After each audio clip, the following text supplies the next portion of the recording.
right, we are live. Yeah, we can hear you.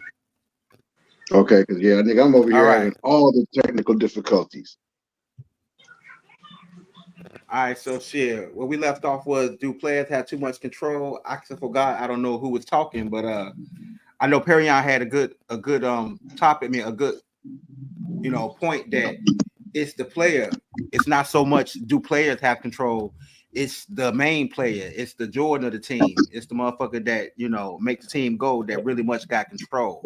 But if you're a regular player, man, you better sit your ass down and listen. So anybody got like another point or something else to add to that? No, because that's right. You regular player, you better sit your ass down. No, bro, So these okay, superstars really go be ahead. getting it.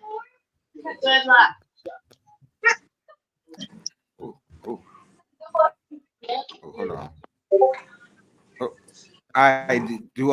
Anybody else got like a point of add a point because okay, so do elite superstars have too much control? Let's put it like that. Since we know it's the elite players, do they got too much control though over a team? Hell yeah. Hell yeah. Can y'all hear me? Yeah. Yeah, we can hear you. Yeah, niggas like like LeBron, like Giannis. This nigga got his coach fired and it was #2 in the East. Bro, and Right? it's crazy. It's crazy because just like you said, Giannis, like, bro, Giannis, one of the tallest motherfuckers in the NBA. How the fuck can he get 14 boards a game? How can't he? How can't he? Right. Right. I feel you. And hey, yeah. How you like I said, but how you going as an organization? So that's the better question. Is it the coach? Is it the player? Is it the organization? Because how you gonna go for it? The player said, yeah, get rid of him, we #2. And y'all said, okay, bet. So who fault is With, that? with no conscience though. They with no conscience. They just whatever. But I'm saying You like think the if, owners so contributed with that? You think the owners contributed to that when they started creating the super teams?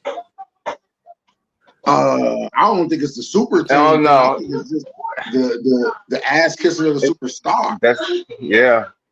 Just the ass kicks. It's for real, bro. I mean, the owners got some say so, but the owners out there trying to make that money too. But So it, So with Giannis' but brother, you think it's Giannis that's keeping his brother on the team because his brother's Oh hell suspect? yeah, Giannis. Yeah. No, most definitely. he Jack Haley. He ain't got that physicality like that. No, okay, so that's a good point because he like Jack Haley for Dennis Rodman, that white dude who couldn't hoop, but he was Dennis Rodman's boy, so he got a job for a couple Yeah, years. You know yeah. what I'm saying? It's kind of the same thing, so it ain't like it's some brand new shit, It's the but same it's like, thing, and the same thing is he produces the little bit that they want. That's all it is. I mean, yeah, but So dude can get replaced by anybody, anybody. so is it a I good thing mean, or a bad thing though? I think it's terrible. Personally, I think it's No, terrible. that's most definitely a bad thing. You know, because like, I mean, if you got enough control to fire a coach, now what's gonna happen when they get Doc Rivers and they still don't win shit? Then what? Doc Rivers ain't won shit though. That's my point. Doc Rivers ain't won shit either. No, he But ain't. No, he ain't. so when he come on your team and y'all still don't perform, who fault is it gonna be then? That's my question. Who fault is it gonna be when y'all lose again?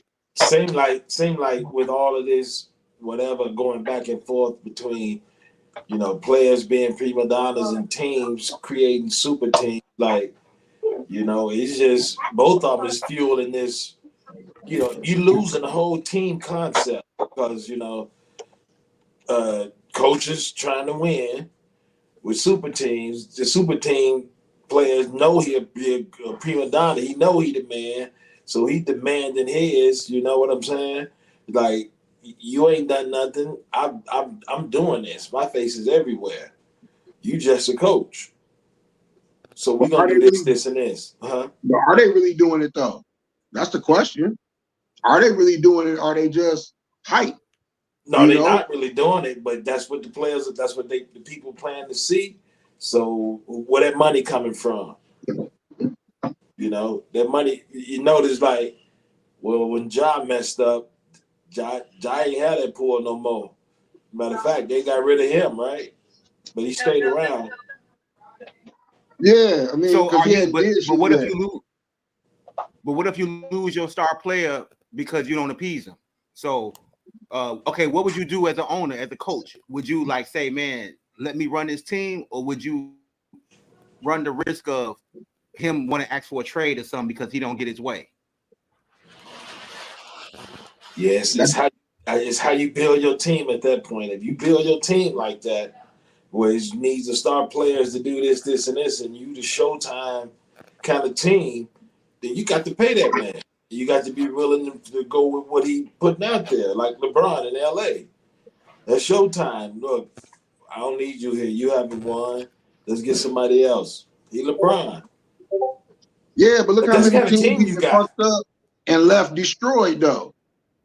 I'm not saying I agree with it. I'm saying the owners make it happen and the players make it happen. Both of them make it happen for that money. You pay that guy all that money to do that, you know, to be that player, to have that confidence, you know, to do what he do on the court. That carryovers to everything else. Now, sometimes they look past it. You know, that's just I just think it's like you said, Curt. Being that both of them is causing this thing and the things we talked about it before, the casual fan and all of that, I think the whole team and then these players are getting all this money really early without really like knowing what team is, you know, and how to grind with a team. I said, I'll just get traded to somebody else. I mean, at that pace, you losing team effort. So I expect this to happen where we at with it, you know. And I don't think it's bad or good. I can't blame one or the other. I think it's the nature of what we're dealing with sports. Hey, So Perion, so on your teams, did you have like a prima donna? Did you have a star that like acted that way on any of the teams you was on? I mean, yeah, but like, so our school, we had just started our program, so like we had a transfer come in, and he had like potentials to get looked at in the draft and pro days and workouts. So, I mean, as an offensive receiver, like a lot of the game plan was created around him necessarily, like all the jets, all the pass concepts, and the run concepts, all around him. Damn. Yeah. So See, basic. Okay, go ahead. Go ahead. he knows that. And the good ones, they answer. If I know that and I'm answering the bell, yeah, I kind of know I'm the man and I'm young. So I know expect mistakes. So yeah, I could see it's the team making it happen and the players probably being too young to handle it for a team effort. Whereas when shit go bad, he want his way, or you know we're not winning. You know you get meltdown. So yeah, it's both of them doing it. That's my opinion on it. okay, so is the is it that like so if you the star, why you feel like you supposed to get some extra just because you sweet? Cause I'm going to the gym, busting my ass. I'm going to the gym, putting this work in, all these extra hours. That's how I became the star. And dude, you ain't making the right calls over there. You know, I Is it mean, that he think not about making it. the right? Is it he not making the right calls, or is it that shit just ain't working out? I mean, is it a bad play or is it was badly executed? You know what I'm saying? Well, somebody gonna get the blame. It's either me or him. We Right. ain't So that's what I'm saying. How come we don't get the blame on the we blame more coaches for shit niggas do on the field every day. right. Every day. Niggas go out there, shit the bed, and we fire the coach. Like, he ain't play no plays. He Yeah, called shit good crazy. plays. You drop ball. Or That shit you crazy. fumble rocks. And yet the coach got fired. Right. Well, you know, come on, bro. He can't do it all. Right. So That's true. So is it a lack of accountability? Does that have something to do with it? Is that why they got so much power? You think? Is it a lack of accountability? I think they getting so much money so early. They getting so much money so early. They getting all these accolades like shit in third grade. You know, by the time you in seventh grade, if you the best player in the country, you known all over. By the time you in eighth grade or high school, if you're the best player in the country at your position or whatever, they know you. You know what I'm saying? Nowadays, you got videos and everything. But that ain't no different than being a McDonald's All-American back in the day. That was the highest honor when we was coming up. You got so much exposure. They marketed it different. They had to work then though. Exactly. Them boys ball. So okay, so basically, so let me get this straight. So if you the man, then nowadays instead of you being the man and doing everything and just banging everybody, it's like I ain't got to do shit and I get to run shit just because I'm sweet. Yeah, you see how that shit is. That's how that shit the is mentality. nowadays. That's the mentality for sure. It's the mentality, but how does that work? Like, because basically you're saying, like Kyrie did a couple years ago, we so sweet we don't need a coach. Right. Like I'm better than you at your job. I'm so good at my job that I'm better than you at your job. That arrogance, like, come on, right? Bro. Huh? That arrogance. All of them got that arrogance, yo. That's how they got there. Yeah. Right. We all. I mean, you gotta be a cocky motherfucker to get to that level. On any level, anything you do, you know, you got to be a cold ass doctor to walk in there and stick a knife in somebody's brain. Right. Right. But at the same time, you don't walk around telling you know all the medical field, nah, nigga, I'm about to do it this way. That's different. I know better than all you other doctors that came before me. Right. That's different. Unless you're a pioneer and you didn't put that work in the Possibly. lab. You didn't put that work in the lab, and you done all this research. Say, man, look, we can't do it that way no more. That's old. That's decrepit now. You see, it's causing so many deaths. This brain surgery. I got a new way that's going to decrease the immortality from this surgery at least by 10%. We're going to do it this way from now. I mean, I done put that work in there. We doing this work, you know. Okay. But I see it different though because these players are so young. They putting their personal work in, but the same work everybody else used to put in. But for them, it's max work, and they getting those early accolades. They getting it early. They getting that spotlight early. So I don't blame them. I'm not saying it's the best, but I don't blame them for what they're doing. And I think is what we kind of ordered with paying them all that money and paying them young. And it's also come from, and I agree with they should get paid young because the NBA been marketing them since they was young, and the NBA been owning them, and owning their name, and college has been owning them and owning their name. So they couldn't do nothing with it. Now the field has been evened out more, so the attitude come with it. Okay, so P, you a young cat, right? So you tell me, as a young cat, do you feel like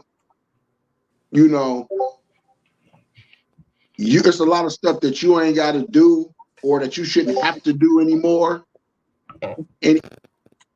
Or do you feel like, you got to put in, you got to put in just as much work as everybody else and the old cats that came before you and all the other stuff? How you feel?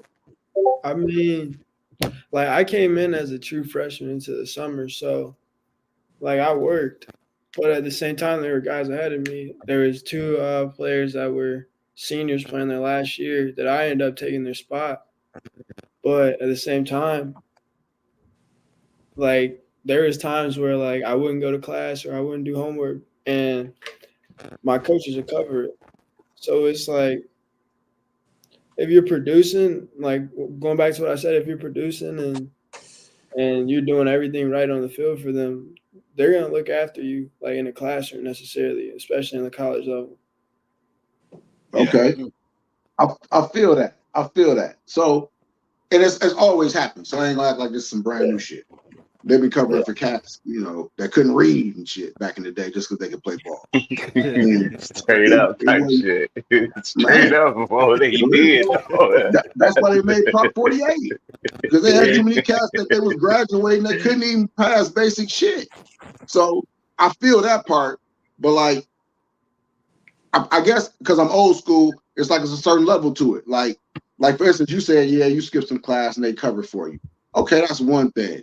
But like to be out there I put it like this. Have you ever felt have you ever been able to just be like, you know what? I can do whatever the fuck I want to because I'm me, I made this many catches, I did this, that, and the other, and I can do what I want because they basically just gonna let me do it, whether it's right or wrong. You ever get that feeling? Yeah, I mean, there's times where like I've been in practice and we had we played a team that beat us down pretty bad. So we come into the next week and we're still trying to prepare for the next week, like injury wise and stuff like that. Mm-hmm. And like me specifically and other players like that have started, there's been times where like we'll do like individual like skill work with our coach and we won't go no team reps.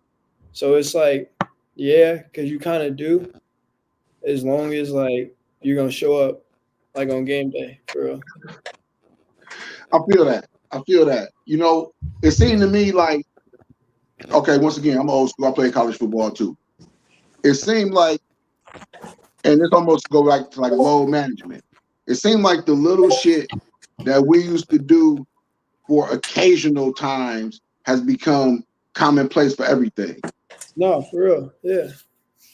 Because like Pop with the load management. When he really started that shit, it started because I got old ass Tim Duncan, who really could want to retire, but I'm gonna keep him around for another couple seasons. But in order to do that, I'm gonna have to sit him some because he older. And now it's like, okay, I'm 24 and I'm taking games off.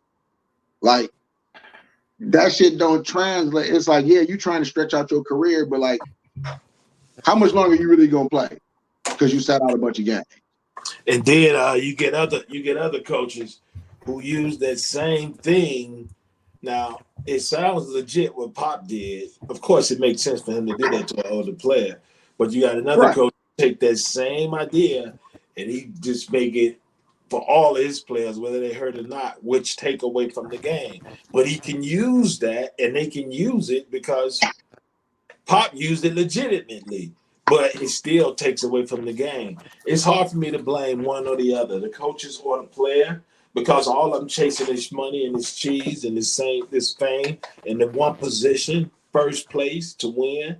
So I think that's the nature of what happened. I think like with the players being young and getting it early, we need to definitely instill like the team concept more into them. That's the only way we could make it better and keep it from getting worse, I believe, because the owners are getting greedier and players are getting more independent and demanding their own. And this is the word they use. They create their own brand. If you work for a team and you create your own brand over here, you're kind of saying, I'm doing my own thing. I'm creating my own brand. And Right. If you get to a point of what you're trying to do clash with what the team is doing, then that's how we get here. Everybody's creating their own brand. So Pete, we like I said, obviously we all, me, Reg, and Mike, we all older, and we got that. We talked last time about old school versus new school, so we put the cutoff as like 2010 for like the new school way things go. So being a young cat, being in the new school, do you think compared to older sports that today is softer, or is it just what it is? No, I definitely think it is. I mean, just from like the excitement from football, like especially you said the cutoff is 2010. Like you think Yeah. about before 2010 when you had the Troy Polamalu's, Michael Vicks, all those guys, and then you think about now, it's not the same no more from a physical standpoint either. Right. Cool. So I like, definitely is. I mean, go ahead. you can tell by by like the roughing the passer. Like Yeah. linemen can't play D line no more. The unnecessary roughness hit. They call it way more often than what it should be called. Yeah. Okay, so let's turn the page a little bit here. So we always talk, we're gonna get into this GOAT topic more and more over the next, month or so. After we get some more feedback, and then we're gonna have an all-out GOAT debate on one of, in a couple months or so for all sports. But as far as like quarterbacks, let me ask y'all each. I'm gonna start with you, E. Why you think quarterbacks get so much credit or blame? Either way. Do we? So I played quarterback in high school. I mean, because everything's on you. I mean, Yep. it's like you pretty much lead the offense no matter what. So at the end of the day, like you throw 50 yards and 2 touchdowns. Like at the end of the day, you threw 2 touchdowns, and that's what's going to be in the newspaper. So like in a way, I would say it comes with the job. Like that's why all the credit's given. Yep. Okay. Good spin. E, what you think? Hey, they gotta know what they're doing out there on that field. They read that field more than all the other players on that field too. I mean, for real, they be knowing more on that field than what the coaches see out there too, though. Well, yeah, for sure. So some of the plays that the coaches be calling, them quarterbacks don't be going to run that play off because they be seeing what's going on there. Yeah, I know they be having their audibles and stuff, but some of the coaches really just want them to run that play that they want them to run. But I think the quarterbacks, I don't know, they run the game, run that game. Okay. Reg? It's to me, it's kind of simple. Everybody there to do one thing, and that's to win. And Right. in order to win, you have to score points. You can't win if you don't score points. Period. Okay. The quarterback is the trigger. Everything starts when he say height. When he get the play and he say height, he decide if I want to do this play, I need the audible, put it here, put it there. It all depends on how you execute. The quarterback has to know the offense. You got to know every player's design assignment in that play, and he got to deliver in the end, whether that's handing the ball off or putting that pass where he need to be. I mean, it's definitely the quarterback. I see the difference in quarterbacks, like a quarterback who put the ball in stride to a receiver that's on a slant route. And those are the differences of the quarterback who just have to make the receiver on a slant turn back just a hair. That's the difference of him getting tackled or him taking off for a 50-yarder. It's the whole difference. And sure. Because the quarterback has to execute to that point and know that to be a good quarterback, I think that's why it all starts and ends with him, Yeah, okay. So let me play devil's advocate as I always do. So Perryon, you was a quarterback, right? Yeah. So you got to know what everybody doing. Mm-hmm. So your center knows what everybody on that offensive line is doing. You know who pulling, who trapping, who double teaming, all that shit, right? But yeah, also you got to know what they're doing too, so you can make a check down the line. The good quarterbacks know what everybody doing, but like I said, your center know everybody on his line, right? Mm-hmm. Middle linebacker, he run the defense. He the quarterback on the defense, right? So if you got a number 1 D and a number 10 offense, but y'all still killing it, quarterback still gonna get the credit, right? If y'all winning. Yeah, if we lose it though, and the defense give up 1,000 points, the quarterback on the defense get the credit. No. Say that again.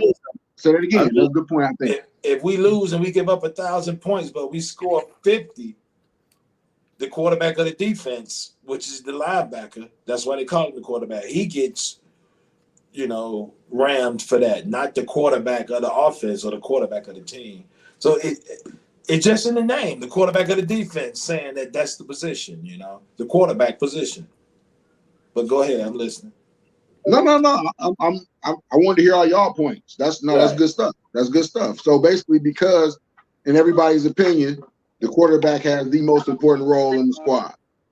Yeah. I mean, also like the game planning that goes in for a quarterback. Because I mean, like film wise, like watching the other team, like knowing every single thing their players are doing, then knowing what you guys are doing that week, and then installing the game plan. And some of the coaches, like me, like I would sit down with my coach and we would game plan specific plays that I wanted, plays that I didn't want, just specifically for that week. And then also going into like a game and knowing that you got to know what 10 other guys are doing plus yourself. And then you got to look out there and know what defense they're in that you saw this week and make a check to run a play and execute it. So I think that's a lot tougher because on the defense, as a middle linebacker, you just make a check to strong side or weak side or motion or something or shift or something that happens. And that's how you play based off of a quarterback. You're really taking your chance on, and it's all on you, how that offense drives. That's what's up. You set the tempo. You set the pace as the quarterback. You set the rhythm. Yeah, because it's like that's like San Francisco, Brock Purdy. He's not a great quarterback, but like he's different than Lamar because he's a game manager rather than Lamar. He get it done. Yeah. Okay, I'm glad you said that because so everybody continues to say that this cat is a game manager and he's not a real. They don't say he's not a real quarterback. They say he's not an upper echelon quarterback. He's not a whatever.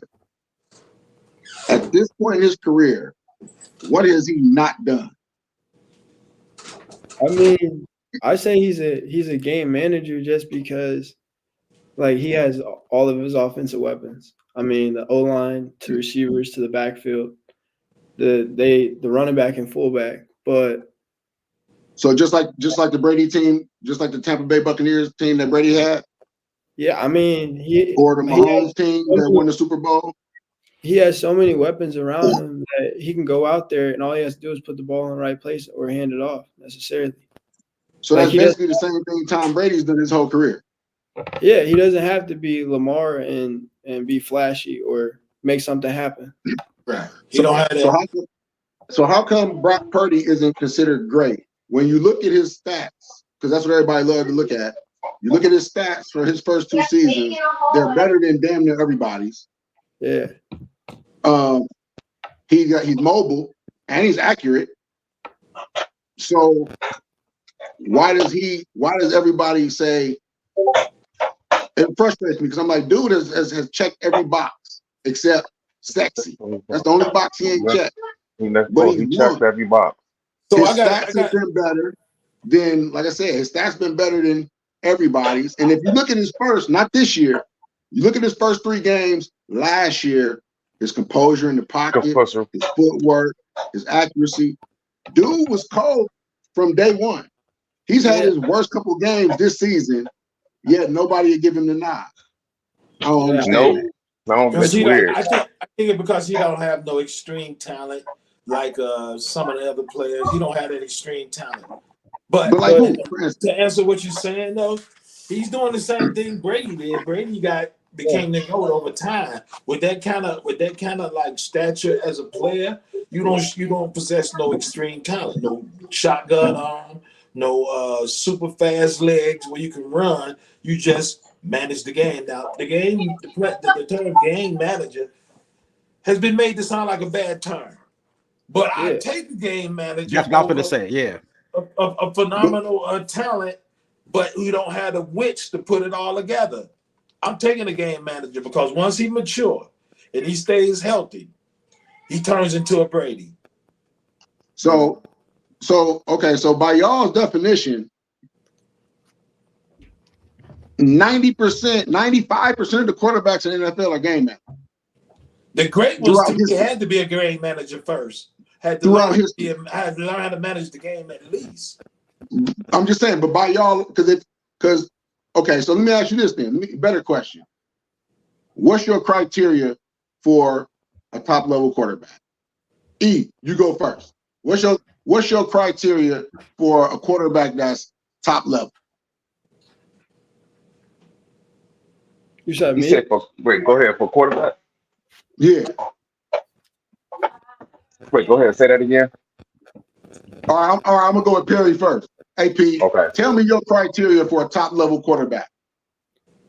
I mean, for a top level quarterback, I'd say Mm-hmm.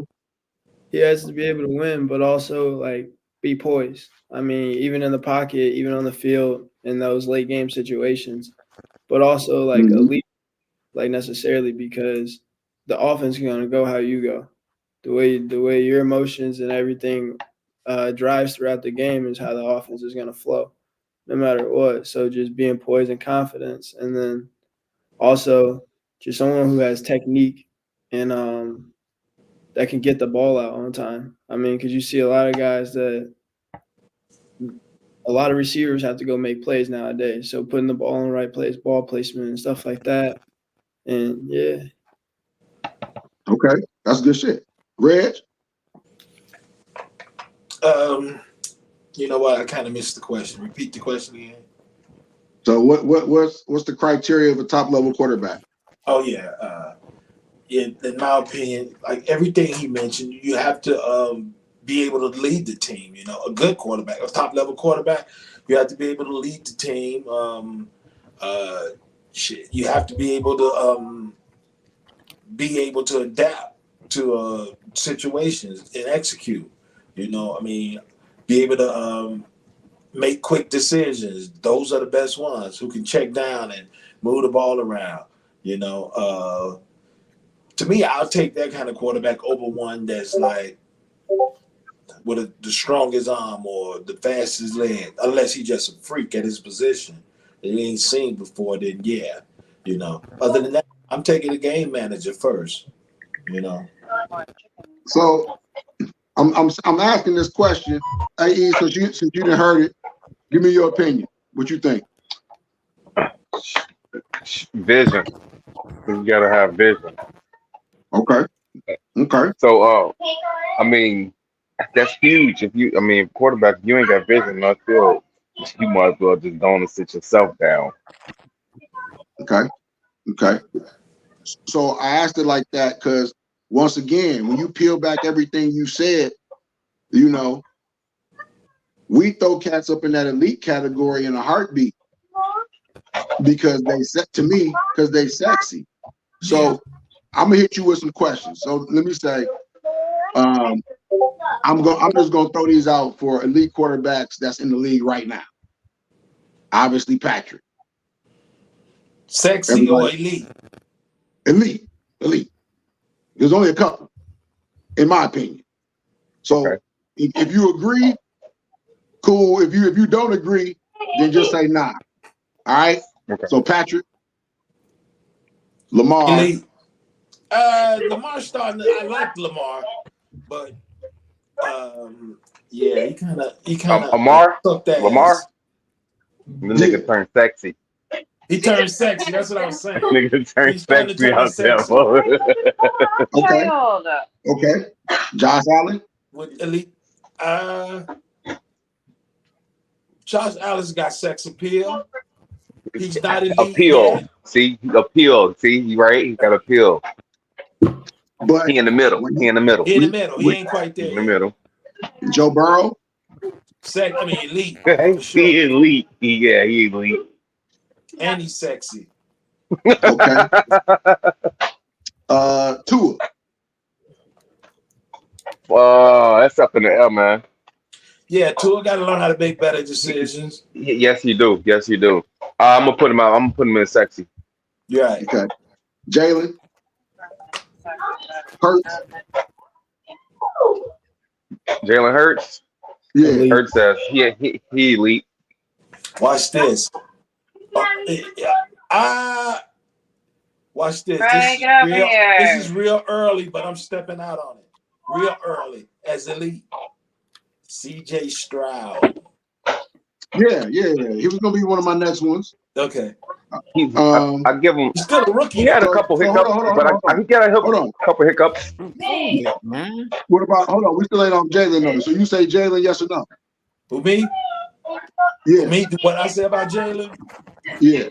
I don't call him sexy, but I call him second tier elite. Well, he's in the top. Okay. He's not Joe and he's not Patrick. So basically, only Joe Burrow and Patrick Mahomes are the two elite quarterbacks in the league. Is that what I'm getting? Does anybody else have anybody to add to those two? I don't know because I feel like I'm taking Jalen Hurts though. Because if it's somebody out there that I know on a 3rd and 4th down late game situation, I'm gonna take Jalen Hurts over probably any quarterback in the league right now. Okay. So, see, and just with us four right here, we all got different levels. You know, Patrick get the nod. To me, Joe Burrow kind of get the nod, but at the same time, he been hurt a lot, and we gotta see. We gotta see how he gonna come back and the whole nine. Because you forgot about you forgot about Whack Prescott. Nah, bro. I was coming to him. Yeah, I don't think like that. I just think it's because with the kind of ink Dallas get, that he gets more shit than he deserves. Now he still is not elite. He still make bonehead plays, but he get way more criticism because of Dallas and Jerry Jones them, For sure. Okay. Justin Herbert. I like Justin. I ain't asking He's not elite. He's not elite yet, though. Not elite. It'll be interesting to see with the new coaching change. Okay. Who else? I'm leaving somebody out. I feel like if you see go ahead. If you see what Jim Harbaugh did with J.J. McCarthy, like how he every year they built and built and built. If he can bring that in with Justin Herbert, who knows?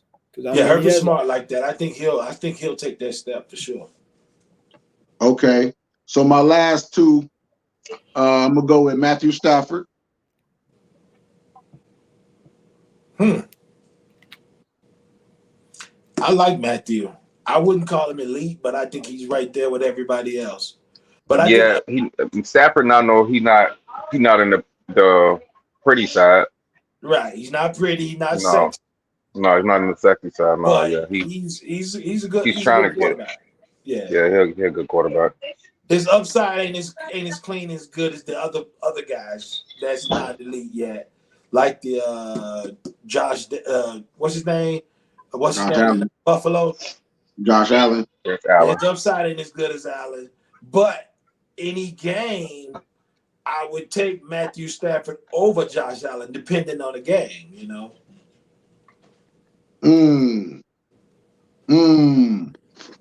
Okay. My last one is Jared Goff. I don't know what to say about Jared. No. Goff. Where to put him? Because he always had his dumbfound look in his face, doesn't he? He do. Sometimes he be looking confused sometimes. Yeah. Okay. Don't laugh like that.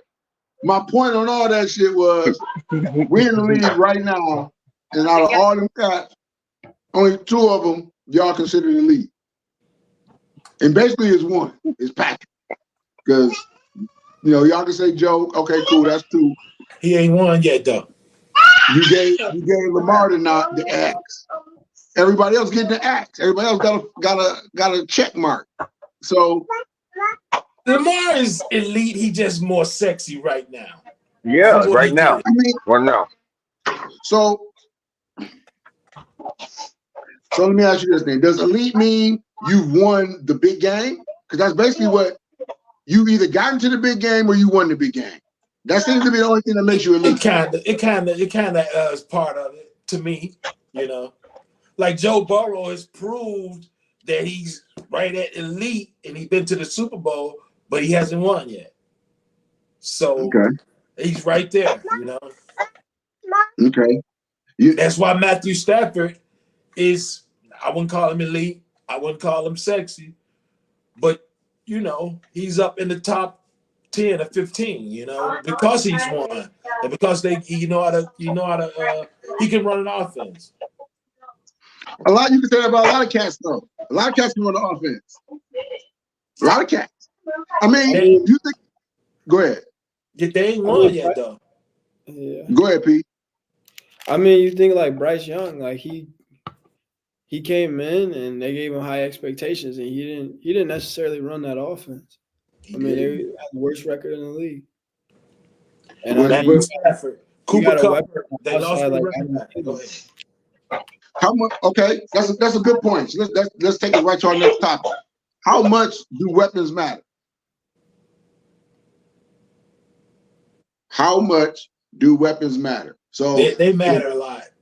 Okay, so if you're supposed to be the man as a quarterback, because everybody went over their criteria. My criteria is accuracy. That's the number one criteria for me to be a quarterback. Your accuracy and your poise. They're my two. So if you let's take Tom Brady for instance. You had Amendola and Wes Welker and all these regular cats. He was able to give them the ball regularly.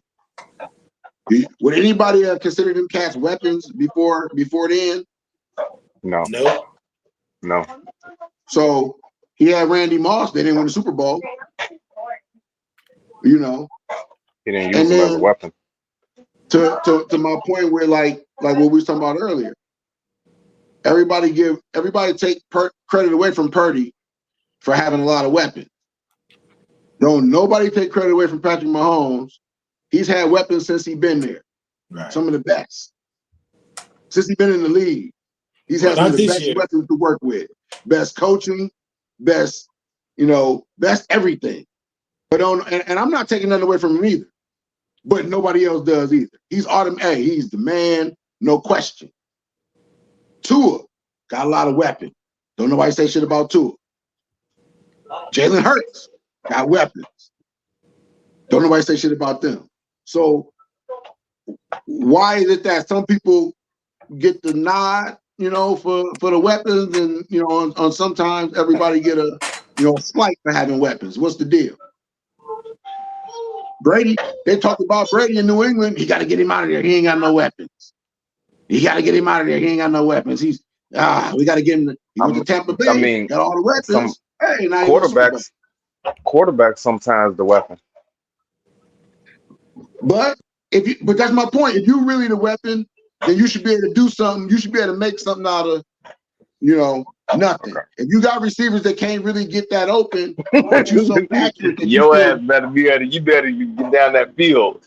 Yeah, okay. That's my point though. You gotta be able to you gotta be able to be accurate when they only beat them by a step. All your cats ain't gonna be beating niggas by 3 and 4 steps. No, they're not. No, they're not. You know what I'm saying? So look at so going back to Matthew Stafford. Look how many times he just threw that bitch up to Megatron.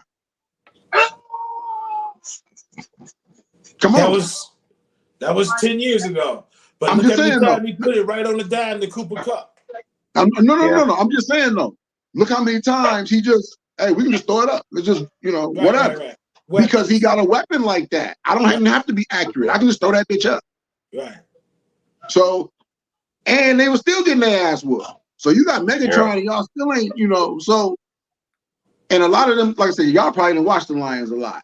But, man, for as many games as he damn near won for them niggas, he'd come back the next half and throw 2 interceptions. Yeah. So that's true. It's like, come on, bro. But anyway, that's getting off topic. But what about the weapons? Let's get back to the weapons. How much do they really matter? Is what I want to know.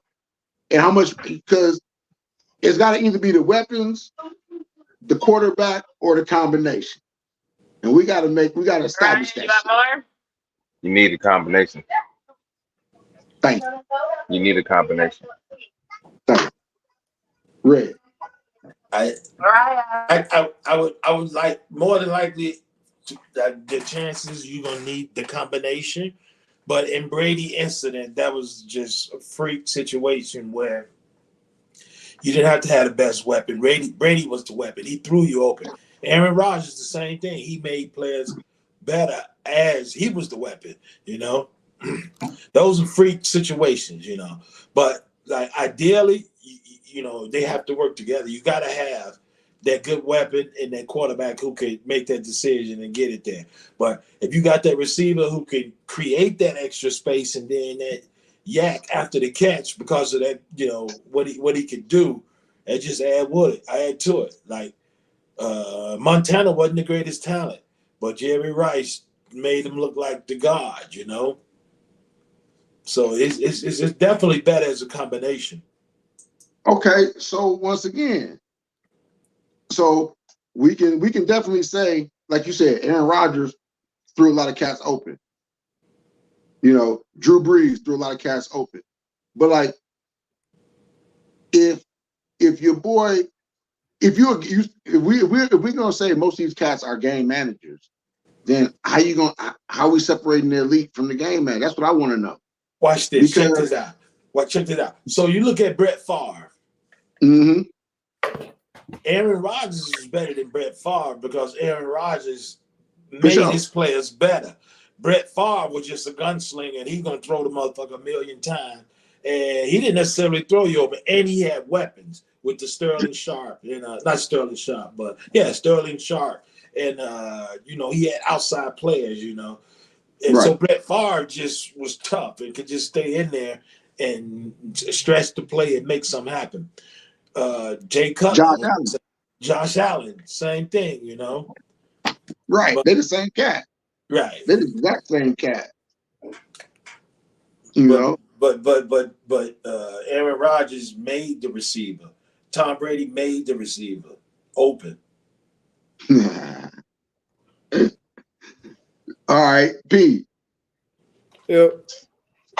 Chime in on your being a quarterback. Tell me how you feel, because I play a little QB my damn self, so I know how I felt about the situation. Exactly. I know. You tell me how you feel about the weapon situation. You go up a side, if you're out there playing, you're gonna know who you want out there, who you feel most comfortable with, and just having a high level caliber player come in and fill that receiver one role or whatever it is.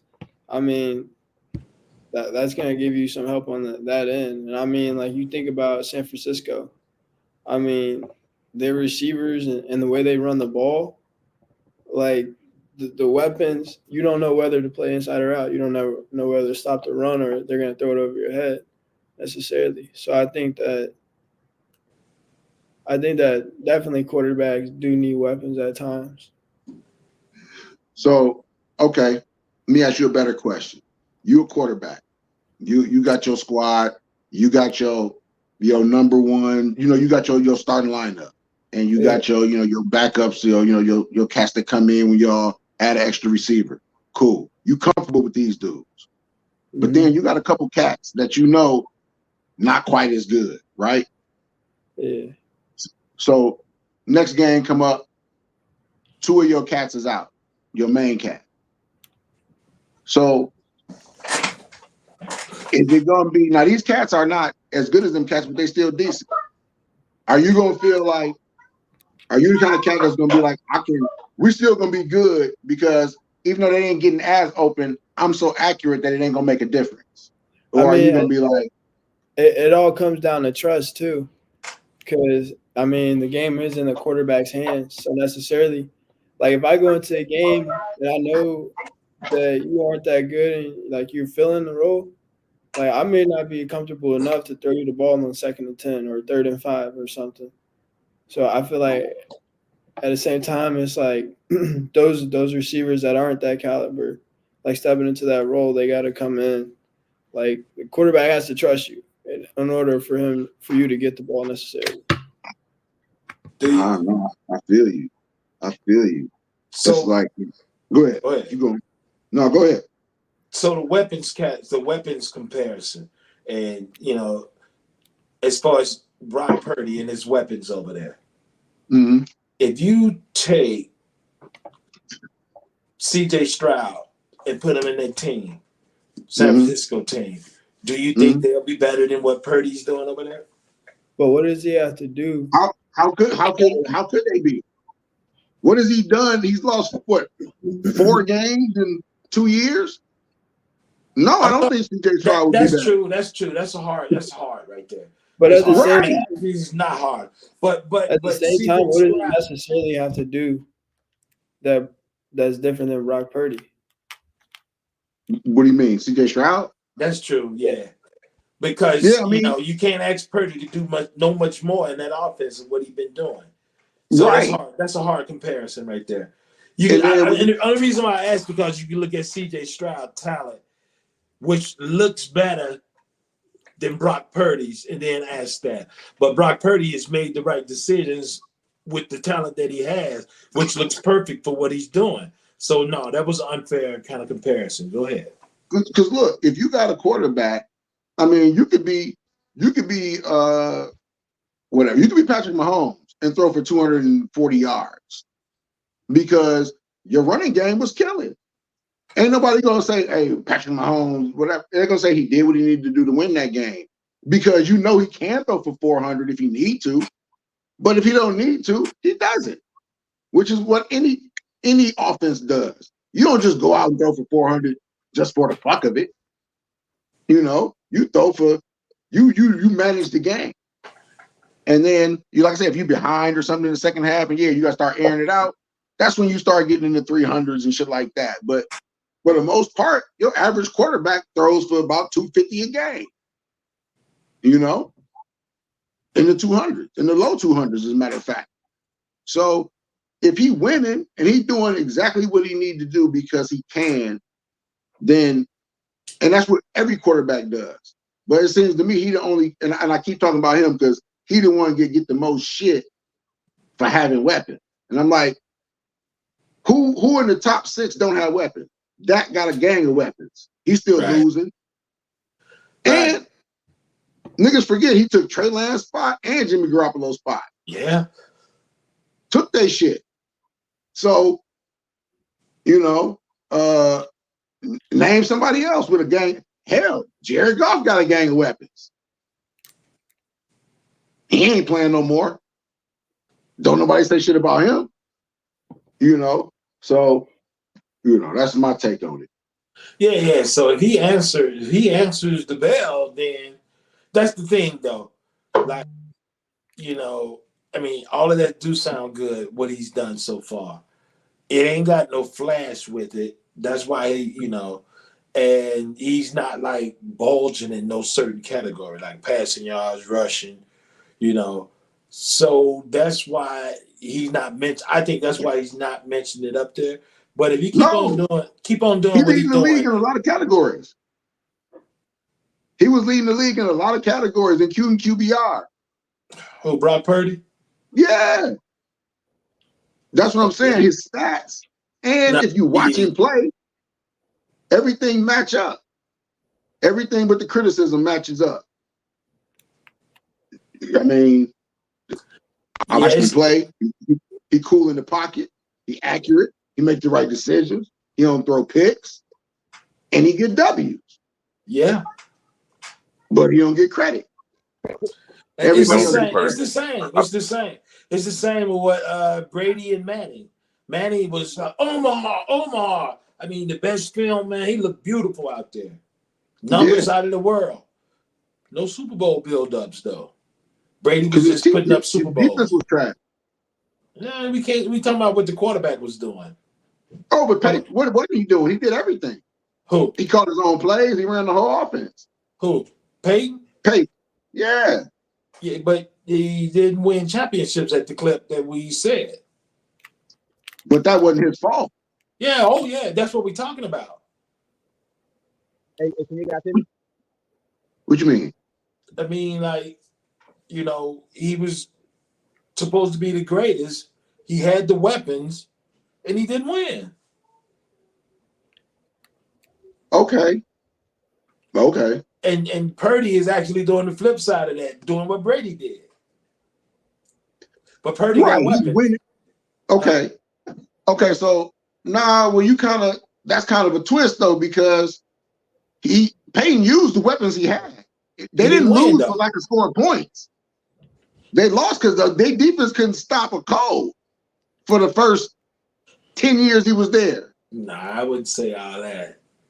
I mean, I ain't a stat nigga, but you can check. Their defense wasn't that bad, Curt. Their defense was horrible. You got to think about it. When they drafted that nigga, they was ass. That's how they got the #1 pick to begin with. Then they spent all their money on offense to get him sweet, keep him protected. And Tony then at the Dungy was a end- defensive guy, though, right? Hello. Dungy. Yeah, but he didn't come Yeah, along yeah. until later. Yeah, Yeah, we we hear hear you, you. Mike. Huh? Yeah, he didn't come along until later though. Cool. Hey, I got one thing to throw in. You know, I've been down like behind the scenes for a minute. I got one thing to add. Do y'all think it's the eye test? And I just throw in this name, Doug Flutie. Is it the eye test? Is it just sometimes when y'all saying about Purdy? Is it just people's personal eye test? When Purdy just don't look like it. I mean, even though like Curt said, he's right, but is it the eye test? So I just throw in Doug Flutie, you know, right now, just to say Doug Flutie gave you everything, but his shortness did not pass the eye test. Right. Yep. That's a damn good point. Yep, that's what it was. What y'all think? What you think, E? No, it's definitely an eye test for sure. Yeah. Yeah, with Purdy. Because Doug Flutie lit it up in 2 leagues and he couldn't get a job. Yeah. No, Lit it couldn't get it done. 2 leagues. No. Canadian in here. Yep. Hey, it's funny you said that because Doug Flutie took his squad to the playoffs and they brought Drew Bledsoe back and he shit the bed. When New England had Drew Bledsoe and he went out, they got Tom Brady and Belichick kept his ass in there and they kept winning. So that's just crazy. You know, Belichick did like what your boy did. Harbaugh did with Kaepernick and Alex Smith. Yeah. He said, hey, I know you took us to the NFC Championship last year. You was like on a 7-game winning streak, 5-6-game winning streak, and then you got hurt. But I'm not gonna bring you back. Like, damn, bro. That shit crazy. Because Kaepernick was sexy though. So basically the eye test matters a lot, even though we won't say it, even though we won't be honest about it. Purdy, like I said, Flutie, I'm trying to think of other people that they didn't get a chance because when you looked at them, you just in your heart just like, I can do better than you. It's like a female, damn near. I could just do better than you. Even though I can prove it, even though your numbers say that you are for me, I'm just gonna be hypergamous and try to go up another level. Yeah. Hey, speaking of that, so that's good shit. What's more important, stats or the eye test? Eye test. Eye test. Yeah. You can build your the eye stats. test because we use it You more can than build your stats. stats. What you say? Because Pete? with the eye test, there's You can things build your that's being stats. done. There's things that's being done, and we see that's being done that's not counted with stats. You know what I'm saying? So eye test is, your stats and eye test, because you seen him get those rebounds and how he got those rebounds. You know, he got 10 just like Dennis Rodman got 10, but Dennis Rodman 10 was much more effective in the time and what he did. You know, the eye test just add to the stats. You know, I think the eye test, like, to see how he got it is more important. the time than the stats. Okay. Do you get more chances? So with the eye test, do you get more chances? Meaning, so like you said, Flutie, like say Purdy does something where it's like, okay, no, say they get somebody in, a rookie that you just want to play because he was just so dope and he was so good, or you get a trade. Do the eye test when it comes to the coach of the team, and it's like, I just want to see this guy get in to see if I'm right. Even though I got what I got and it's good enough or great. But man, my heart and my daydreams just can see this other guy doing so much better, and you just got to give him a chance as far as your own heart. Now, even though the fans are saying, man, we good with what we at, is the eye test, well, my opinion, the eye test is more, it's not okay. It's more important to the person who's doing the looking. Like if I got control, if I'm the female and I want to go up to that next level, it's more important to me, even though everybody is telling me go with what you got. Like Tim Duncan, he wasn't sexy, but he proved past the eye test because of his bank shots and stuff like that. But if you was just looking at him and you was like, I think I can do better. I think I can get Shaq. I think I can get another powerful. But I'm using Duncan as a example of being boring. But he transcended the eye test. Is it the eye test? Whereas I'm the holder of the eyes, and I don't care what y'all say, I gotta give XYZ a chance because I just feel. See what I'm saying? It's not about stats and stuff. It's about feeling. I feel he's gonna be better. Now I'm gonna sync with him with this new guy, but I gotta give him a try. And what if I'm right? Then I'm gonna go down as the greatest picker of a quarterback or whatever position because I went with my eyes instead of what's real. I just leave it at that. I mean, in a replacing a player sense, I feel you. That's different. But I mean, like, just as far as like when you observe a cat. So like, we talked last week about Mayweather and other boxers. Like when you for everybody, the reason Jordan is because we saw this nigga do shit you had never seen people do before. You watched him. We older. Stats wasn't even a thing. It was like, oh damn. After you watched the game, it was like, oh, he had 30. Wow. Okay, crazy. Now every step of the way how many points the cat got. But back then, it was the stats came after the show. Now the stats is show. They previewing the stats on FanDuel before the game even start. So the stats is very important. Yeah, it so, is. P, you in this generation and analytics and all that other stuff. How you think all that? What's your opinion on the eye test version versus the stats in the analytic game? Wait, so like, what do you mean by that? So like, I know a lot of the youth are on the stats, the analytics, the fantasy, all of that, the science of the sports. Or I'm not gonna say y'all into it, but it plays a lot more into the sport than it used to. So I guess is it for you, is it more the stats that somebody's putting up, the accolades, the chips, or is it more just, hey, that motherfucker cold? Oh, that's good. I would say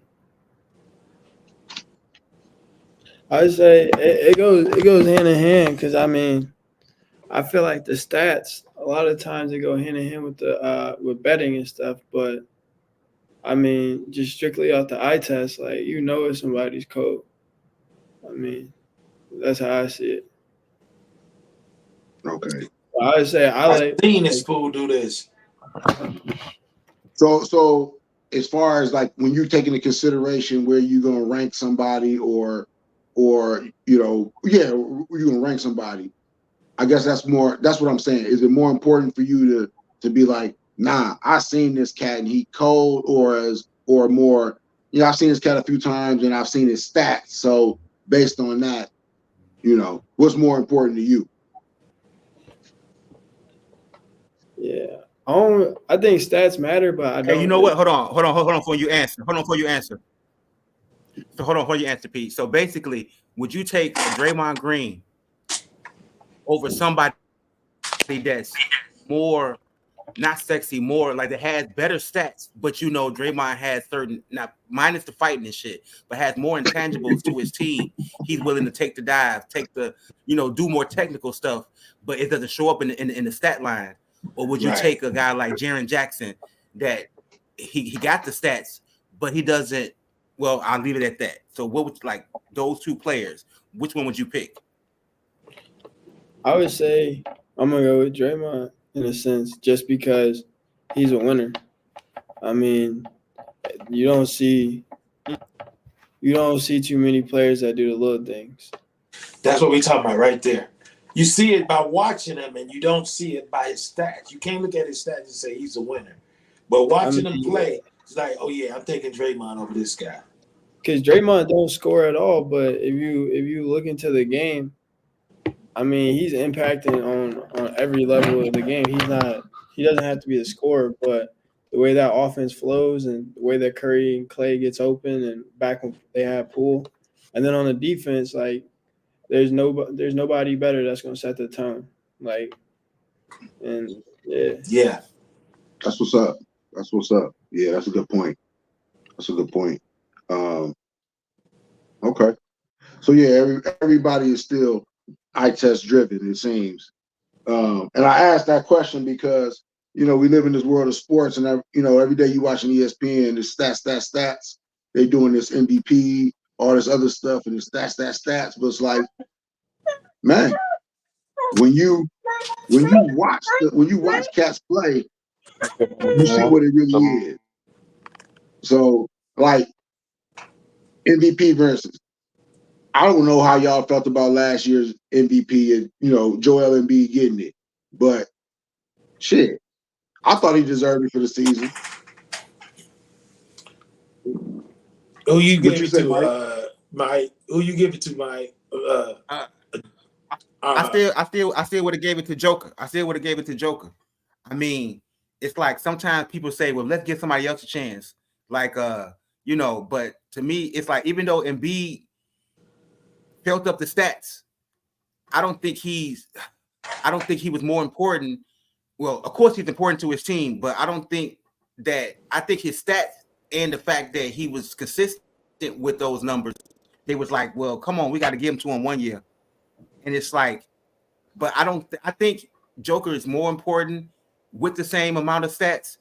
And I think they was like fatigued. It was like Nash, them couple of years. It's like, do we give Joker the trophy again for it, or do we pick somebody else because I don't know. I mean, I'm just debating that when they gave it to Embiid, it was kind of like Embiid needs to go up another level, not in stats, kind of like a Draymond level. He need to do a little more. You need to win. Intangible. Yeah. He need to will his team to win now. Yeah. But didn't he do that though last year during the season though? Ain't that just what he did? Not the playoffs, because remember it's a season award. Right. He did that shit. I mean, but it's a season award that's not given out to the end of the season, to after the season is over. Hey, but but he was during the season. I think it was the Dallas Cowboys. We ain't talking about playoffs. We're talking about during the season. He was killing it during the season. Hey, you know what? I think it's my eye test. It's something about him. So I think I'm biased. I think it's my eye test with Embiid. It's like I want to see a dog, or more of a dog in him. And go ahead. It was more about scoring his stats with the Embiid just being a dog and just willing the team to winning. And that's what's missing, I think. Just that dog to will the team to win. Once he do that he was doing that during the season though. That's what I'm saying. He shit the bed again in the playoff, but during the season, that's just what he was doing. He was killing it. Yeah. Obviously, Joker was doing the same thing also though. Right. I mean, they was both killing it, but Embiid had better stats, and I think he won the head-to-heads, just like he did this year. I think he won the first head-to-head. Then he got hurt, but It's Yeah, like I said, I don't know what I'm biased. Like I said, I don't know why when I look at Embiid and I look at his game and he get his numbers, he get his rebounds, but it's something about his drive. It's something about his push. Like you said, it's like he needs to. Not he don't need to, but in my eyes, he need to do something to where it's like Jordan-esque. You know, even though he'll put his team on his back, it's the way he does it that sometimes it gets lost. Even though he'll have a great game, but he's not the talk of that night. Somebody else will be the talk of that night. So if it's like I can't describe it. I mean, you know, but I'm not hating on him, but I'm kind of many is, you know what I mean? It's something like for me that he would need to do to be like you said, okay, maybe it is the playoffs, even though Kurt's right. You're not supposed to like go off the playoffs, but maybe it's his shrinking in the playoffs when shit get tight for me, even though that's not the criteria that I'm supposed to be using. Right. But yeah, so maybe they need to get that shit out right before the playoffs. You know? And that's what it is. They don't give it out till after the season is over, after the playoffs. And you get to actually look at them and talk about it in the whole sense of it, and not just for the rule that is for the season. You look at him and like, yeah, but that motherfucker folded up. I mean, he didn't answer in the playoffs to that degree. So it's kind of like in your mind whether you want it to be or not, you know. He didn't answer. That's like Giannis. When Giannis got them MVPs, I was like, what y'all doing? This nigga ain't that good yet. Exactly. Then when he won, Kawhi locked his ass up in the playoffs. You got locked up by a small forward, nigga. Then when he won, it was like, okay, yeah. That's the year he should have got the MVP. Yeah. But they gave it to him 2 years prior. Like, you know, that's crazy. That's crazy. But he seemed like he got hungry when he won. Next one up. Hold on. Okay. Nigga, I think we didn't. Hey, I'm gonna skip a couple of topics. I'm gonna skip a couple of topics, and I'm gonna go back to what we had. What we had last. What we had last is the GOAT criteria. We're gonna end it on this. So last week we had a good debate on the GOAT. So, but I want to get Perion and Eric's idea of what y'all think makes a GOAT. What's the criteria? Well, not just what's the criteria, but in y'all opinion, individually and team, what makes somebody the greatest of all time? So we're not talking about obviously current, but like the whole like LeBron and Jordan, and we was talking about Floyd, Ali. What makes somebody the greatest of all time? Where you just say like, man, and then that makes a debate with somebody saying, man, it's Jordan or LeBron. What makes the greatest to you guys? I'll start with Perion. What makes the greatest of all time for you? I would say you're the face of the brand, because like you think boxing, you think like Floyd, Ali, Mike Tyson, like those are like some of the names, and then you think of the NBA, you always think of Jordan and some of the guys like. Well, I think it's the brand of the NBA and the brand of your team necessarily. Like you're the face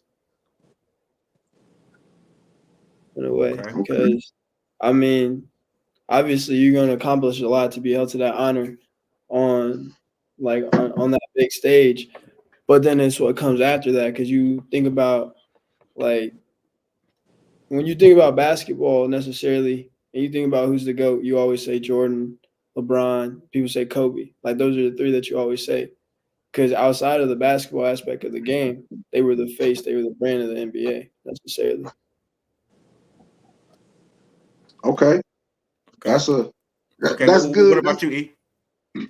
Let me just say one thing. I'm glad we got you on to get the younger perspective. Yeah, it's definitely a younger perspective. And it's respected though.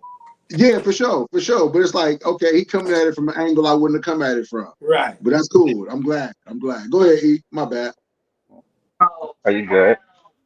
Shit. I mean, for knowing what you do, like he said, you're the face of it for real, but you gotta know it. And like you said, on both sides, your individual and team. I mean, like of course you should know yourself, but at the same time, you got to know what your team can do too. for you to help them produce or them to help you produce. Okay. Yeah. So, all right. So right now, our first poll we already got out. We're gonna have people ranking them. So we're gonna add these to the list.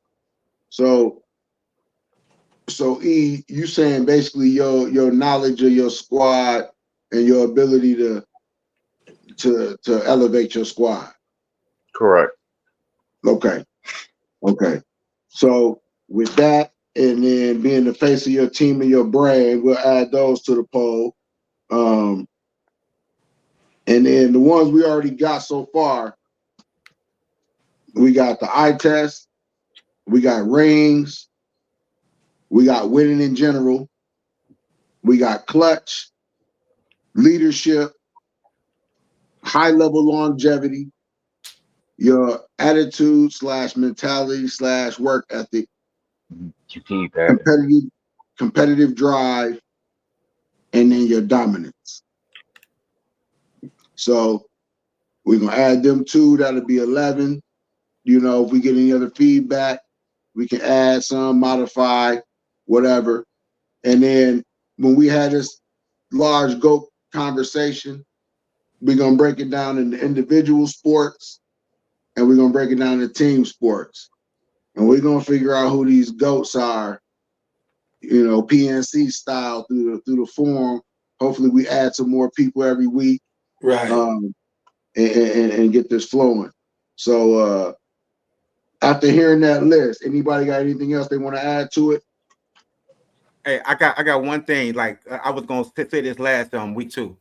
Okay, go when it's individual. That's like an easy conversation and an easy debate. But when it comes to teams, I wanted to say, what about so Jordan, like you say, the greatest of all time. When you was before Jordan, you know, you had the Wilts and you had the Bill Russells. But Right. for me, I like to break it down to individual to each like point guard, like the greatest point guard, the greatest shooting guard. Even though we can do Jordan and Kobe, but Right. to me, it's like more nuanced. Like people say, okay, the greatest point guard. Then the debate starts to open up because then you start saying, man, Stockton. Then somebody gonna say, you know, Curry. You know what Curry shooting guard, but right. So I think that like shooting guard, bam, Jordan, but center. Then it starts to get a little tougher when you start to say who's the greatest power forward. You're gonna get Malone, then you're gonna get Patrick. You know, so I believe that when it comes to team sports, the debate gets more nuanced when you say who is the greatest in that position. Small forward, Bird, you know, stuff like that. In football, Barry or Walter, and for running back, you know, Right. you know, quarterback, you know, Brady or Marino. So yeah, I believe that once we get down to team sports, it starts to break down. I mean, you got your overall with somebody to say that, but then it's a team sport. So, you know, Right. I would want to go with like who's the best point guard, who's the best shooting guard, stuff like that, you know. Yeah, like Ray Lewis on the defense, you know. Right. Yeah, that helps. Like you said, that helps open up the argument better.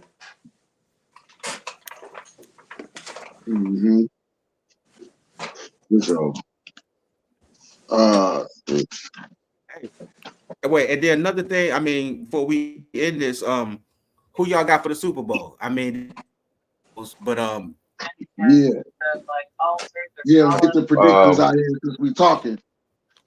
For the Super Bowl, who gonna win? Who you picking and why? Yeah. Let me see.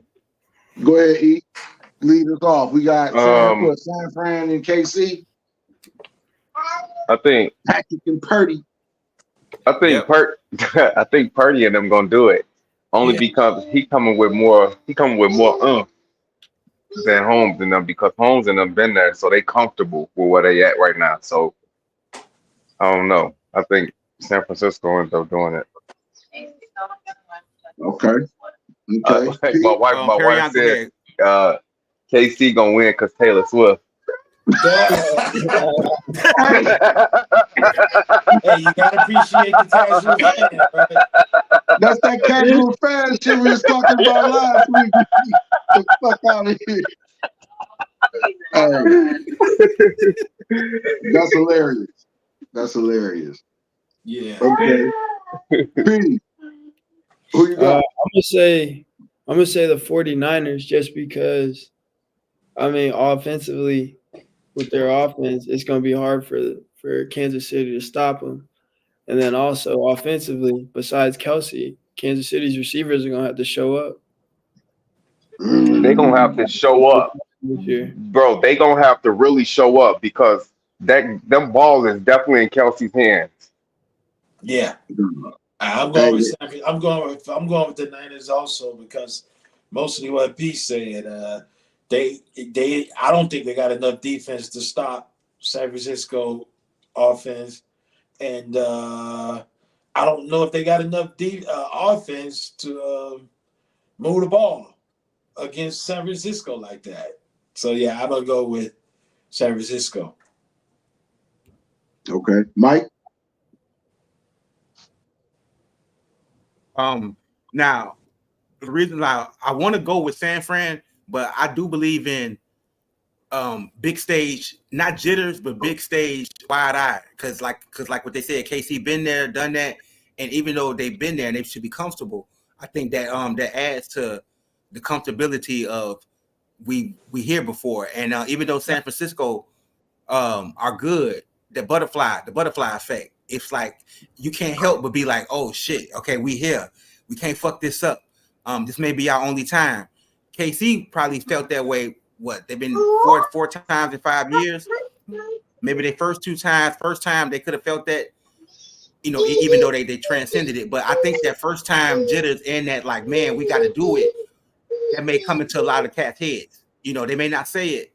So I want San Francisco as far as a personal, but I believe that they may get they may get stage fright. Yeah, it's possible. It's like the Patrick Mahomes, the eye test thing. You see it.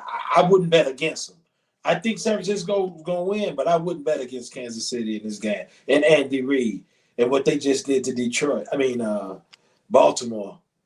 Yeah, it's hard for me to bet against them because I would have never thought they play that good defensively against Baltimore. Okay. But I think San Francisco is going to win, though. If I would think so, but I wouldn't bet on the game. Yeah, me neither. Shit, we see Curt bopped out. But yeah, if he come on back on the next like minute, we'll get his take. Hey Perion, did you say who your winner was? Yeah, I did. I said 49ers. Okay. Yeah, man. But so yeah, we're gonna wrap it up, man. We're gonna see shit. We're doing the next show next Saturday, so shit, we're gonna do one before the Super Bowl. But yeah, definitely we're gonna see, who gonna shake out. But man, it was a good show. Like I said, we're gonna wrap up a little early. We usually go around this time anyway. And well, here you go. Hold on.